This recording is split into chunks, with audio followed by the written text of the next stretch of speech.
I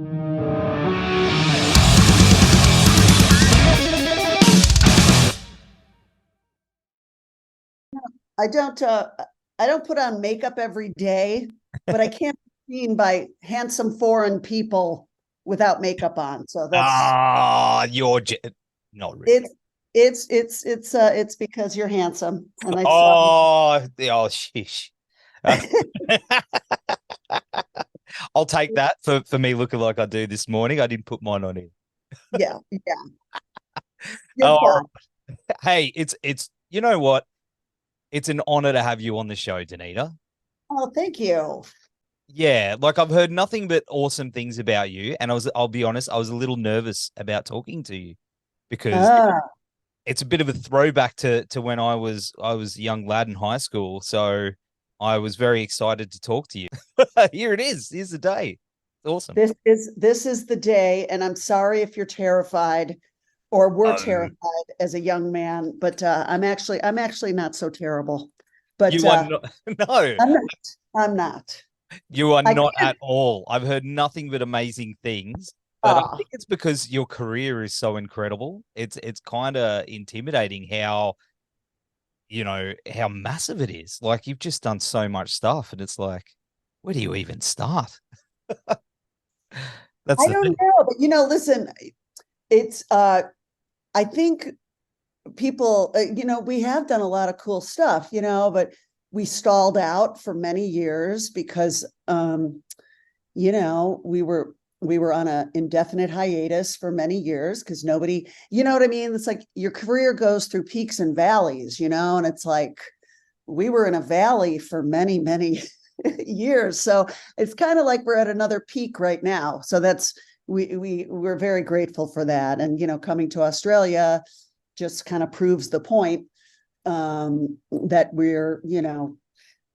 there's highs and lows, and this is a high right now. So we're very happy about that. Oh, that's awesome. Well, we can't wait because December, like you've already got three shows in Melbourne, two of them already sold out.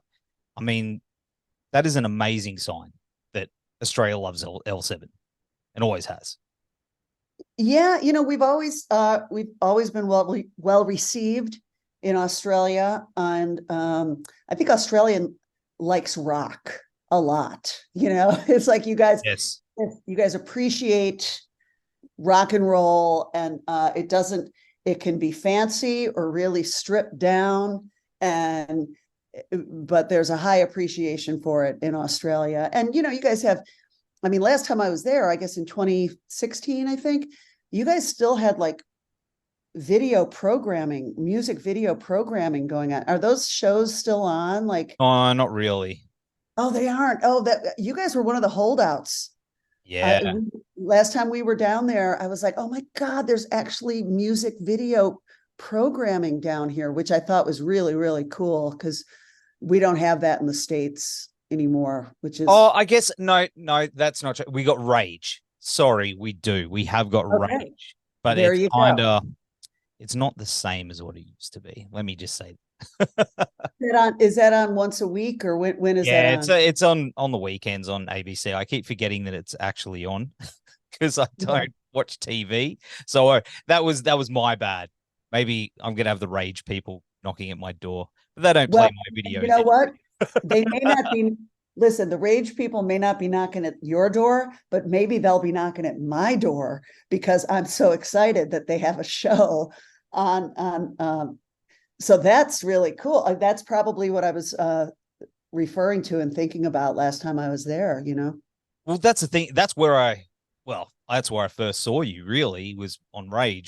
Yeah, I remember an interview. It was a pretty long one with a young man. I don't, yeah, it's I think I have a VHS cassette of it somewhere lying around the house in storage. Because you did you do the Rage? You go on the couch and you do the requests. I'm sure you did. I'm sure we did. I I think we were in our hotel room or Mm. something. I'm not sure. I'm Wow. not exactly sure. Look, things get a little foggy for me. Me too. But mate, you're going to be, of course, playing Bricks Are Heavy in full. And the thing I've always loved about this album is how heavy some of the riffs are. Like Wargasm and This Ain't Pleasure, especially, are pretty metal. They're heavy riffs. Looking back, were you listening to that at the time? Metal, or what were the influences that were coming into those riffs? Oh, I listen to all kinds. I mean, I listen to all kinds of music. I like a lot of 60s, 50s pop. So there's always a bit of that in our music as well. But I would say that Susie and I liked Suicidal Tendencies and still do. Yeah. So we like them. Susie's a big Sabbath fan. You know, we like as far as the heavy stuff, I like some Ted Nugent stuff. I like I don't know. All I don't like when people get too wanky with guitar solos personally. I like things to say somewhat melodic. I mean, I know Mm. those riffs are pretty aggressive on Wargasm. I mean, Wargasm is pert near math rock, Yes. and it's very challenging to play, but there is a melody in there too, so do do do do do do do do, but that's probably our most math rock song that we have. So I'm responsible for that. And it is a bitch to play live, but we carry it off pretty well in doing the Bricks Are Heavy set. We retired it for quite a long time Mm. because it takes a lot of concentration to play that and to sing it at the same time. So that's, I got kind of sick of that after 1992, and I got rid of it from the set. I was like, I'm not playing Morgasm anymore. So, but now that it's back and people are very excited about it, and it's still relevant lyrically. So that's, Yes. that's tragic, but I think people still connect with it a lot. Well, I mean, the album spawned two of your biggest songs, Pretend We're Dead and Shit List, which are just absolute classics. But I mean, you're talking about songs, retiring songs out of sets when you get sick of them.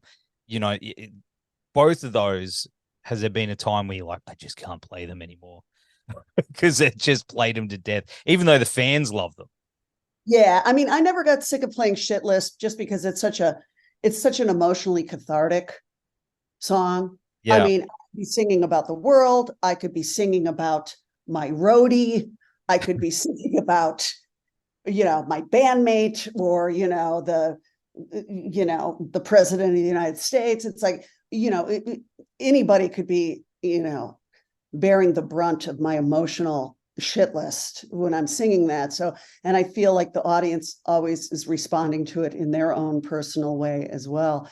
There was a period of I would on Pretend We're Dead, and I love Pretend We're Dead, but it was sort of hip to shit on your hit back in the day. It was like Yeah. it was part of the punk uh aesthetic to just kind of fuck the man, and oh fuck a hit, oh I'm not, I'm going to disrespect my own hit, which is just ridiculous. So I love Pretend We're Dead. I wrote Pretend We're Dead. I'm very proud of Pretend We're Dead. It still rings true lyrically. And we will be rocking it for you, Australia. I can't wait. I've got it on my calendar. I can't wait. It's going to be amazing. But the album was produced by Butch Vig, and Steve Marker was an engineer on it too. For those playing at home, two members of Garbage, a band I love very much. Now, there's some little vocal parts and background megaphone vocals on the record that I noticed that seemed like they made their way over to the first Garbage album in an influential way in some way. Were these something that you guys brought to those recordings, or was that something that Butch maybe suggested, or you guys worked on together? Because it's very, What are you the megaphone, like on it's like the little backing vocals and the little vocal parts and the yeahs and stuff like that. It's oh, sound. There's a sound that I was like, it bugged me for years, and then I was like, interesting. I don't know. Yeah. I have no idea. I mean, we brought all of our own backing vocals into the session. Butch certainly encouraged the pop elements of all of our songs. So Mm. backing vocals were embraced. And I don't know, maybe some of the effects he threw on them, he threw on garbage stuff too. I have no idea. I think That's he might owe you guys a sandwich. That's for sure. Or a few beers, because I used to hear it and go, that's so, surely you'd have these little vocal parts and stuff. And I was like, yeah. And it just recently clicked that I thought it's very oh, similar that's to interesting. Pretty Heavy. That's interesting. Well, Butch probably had a lot of similar influences that I did Mm. regarding pop from the 50s and 60s and 70s. You know what I mean? So, I mean, he's not that much older than us, and he's just a very musical guy. So oops, sorry, that's my oops. Um, uh, yeah, so I don't know what songs you are referring to specifically of Garbage, but I'll have to check out their first album to see if there's any Yeah. You could similarity. look, if you see me in Brisbane, you'll be like, you are so full of shit, man. I was like, but that's my interpretation and what I've Well, gotten for it. All right. yes, that's totally fine.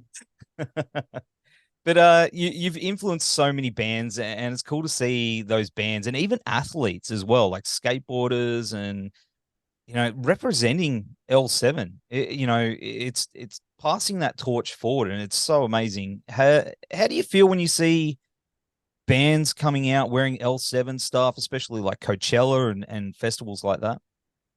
Oh, there has been a resurgence of L7 swag out there, which is really great, especially with young women Mm.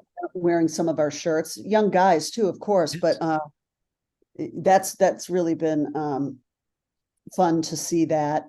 And it's, some of the bands are very aggressive sounding who are wearing some of our swag, and some of them are very sort of soft sounding, or they're not all like screamers, or some of them are very melodic young performers wearing our shirt. I think they just like the sass of the shirt, and like, our Smell the Magic design is considered one of the most offensive rock shirts ever created. But we it was kind of our nod to Spinal Tap in a way. Smell the magic, smell the glove. Yes. So it's a bit, it's offensive, but it's tongue in cheek too. So I think a lot of the young people are getting the humor of the shirt, as well as the crassness of it. But some of those shirts, the originals of those shirts, go for crazy money now. Like, do you keep tabs on that? Do you ever see original L7Ts or merch pop up, and you go, man, that's so much money. Like, that's made more money than what we have on one shirt run. It's crazy.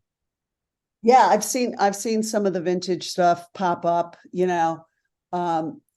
makes me want to dig out what I've got in storage, and like, yeah, some of the stuff, and some of the bands, the shirts that I've held on to some bands that I used to wear, Mm. shirts, which are probably now vintage, of course, and worth some bread or whatever. But yeah, no, that's cool. That's cool. And some of our posters are quite pricey, and yeah, it's funny to watch that and to not get a cut. Should totally get it. I think there should You be know a what I thing mean? for bands. Yeah, you're sitting What on are a you gonna gold do? mine. What are you gonna do? It's just funny, it's the way it is. But hey, it's like, I've got a friend who's been in a gazillion bands, and he was like, Sparks, I would trade every band I've ever been in to have the legacy that you guys have, and I thought about it, because he's lived really large, and he's been in bands that like traveled the world in first class style and everything, but they didn't really, nobody's talking about him 30 years later. You know what I mean? So it's just kind of funny. The grass is always sort of greener on the other side of the fence. we don't have a lot of money, but we get a lot of respect, which is cool. And some people have a lot of money and they don't get shit for respect. So it's like, if one were to weigh it out, I suppose I don't know which one I'd rather have, to be honest. Well, I will say that the current merch on sale online, the Skelly Hands underwear is sold out. So like, bands don't seem to sell them anymore. And I think that's why. I think we need more bands selling undies then. Well, we had some pretty fun stuff. We had like boy undies, which were pretty unisex. We had, L7 sweatpants. We had L7, blankets. We had, our merch company comes up with some fun stuff, and we've always had cool stuff. Like back in the day, we had L7 dog collars with dog tags, and we kind of, we're gonna have flexi discs when we come to Australia. We've got a new single coming out called Cooler Than Mars, and it's only available on flexi disc, and each flexi disc has a different band member's face on it. Oh. So it's kind of like you can collect them all and make an art piece on your wall by throwing, you know what I mean? Like, it's all the same song, but each band member is a different color, and it's each one of our faces, and it's a cool piece of swag, and it's really limited. I think there's 2,000 of them or something, but we'll bring some of them to Australia if they don't sell out. But I don't know if they'll probably sell quickly. Maybe we'll do, I don't know, but they're going to be a cool piece of swag to have for sure. Do you want my credit card details now? No. The records, our single Cooler Than Mars with the video is coming out in September. So that's coming down fast, but we'll be sure to save some for the Australian run as well. I'll be there. I'll be up there fighting everyone for him. Right on. It's going to be amazing. But before we wrap up, just want to mention that I did recently finish Mark Lanegan's audiobook, and L7 pops up quite a lot in the book, which was pretty sweet. He seemed to really love you guys. Have you listened to it? I have not. It's funny because he got my phone number and he called me a few years ago, and he's like, "Hey, I'm mentioning you guys in my book. Is that cool?" And I was like, "Sure." Like I didn't know, we met him a few times. I didn't even, sometimes you meet a person a few times and you don't know if they remember you or not. He was not the most, he was always very sweet, but he wasn't the most talkative guy or anything, so I had no idea if he knew who the fuck we were or not, but it was always like, "Hey, Mark." Oh, he did. He sure did. Yeah. That is funny. No, I'm going to have to, I'll have to get a hold of that. Is it him reading the book? Who's reading the book? Yeah. Oh, wow. That's something. It's quite a heavy book. Well, audio book. But mate, it really touched my heart, and I'll have to check it out. Yeah. What a voice, what a loss, I know. It's, do you have a book in you? You're going to do one day? You'd have a million stories. Oh, I don't know. It sounds like a lot of work. And you know what Lanegan told me, well, through the grapevine, he said, "Don't ever write a book. It's the hardest, most fucked thing you'll be able, and getting clearances from stuff and getting, he word got back to me that it was really a lot of work. And he kind of was regretting that he got himself into it. So, and maybe I hope he made some money on it before he left us. But listen, you know what? Speaking of leaving, I've got a split. I've got another interview. Oh, you do? But we're so looking forward to coming down there, and we're going to rock you. And thanks for having me on your show. Absolutely. Thank you so much, Donita. It's been an absolute pleasure. And okay. I'll see you in Brisbane. Thank you. Okay. Take it easy. Thank you. Bye.